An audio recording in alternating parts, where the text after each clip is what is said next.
বাংলাদেশের রাজনীতির এক দীর্ঘ অধ্যায় আজ স্তব্ধ। সাবেক প্রধানমন্ত্রী ও বিএনপি চেয়ারপারসন বেগম খালেদা জিয়ার জানাজায় নেমে এসেছে লাখো মানুষের ঢল। ভোর থেকেই জানাজা স্থলের দিকে ছুটে আসেন হাজারো মানুষ। দলীয় পরিচয়ের ঊর্ধ্বে উঠে সাধারণ মানুষ, প্রবীণ, তরুণ, নারী, পুরুষ সবার একটাই উদ্দেশ্য, প্রিয় নেত্রীকে শেষবারের মতো একবার শ্রদ্ধা জানানো। কেউ চোখের জল ধরে রাখতে পারেননি, কেউ নীরবে হাত তুলে দোয়া করেছেন। অনেকের মুখে ছিল স্মৃতির কথা, অনেকের কণ্ঠে ছিল শোকের ভারী নীরবতা।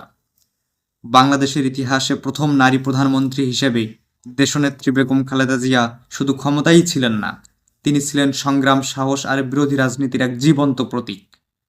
জানাজার ময়দান যেন পরিণত হয় একটি আবেগঘন জনসমুদ্রে।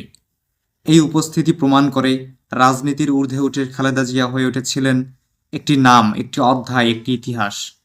শেষ বিদায়ের মুহূর্তে মানুষের এই ঢল চিরদিন স্মরণ করিয়ে দেবে, একজন নেত্রী চলে গেলেও তার ছাপ আজীবন মানুষের হৃদয়ে থেকে যাবে।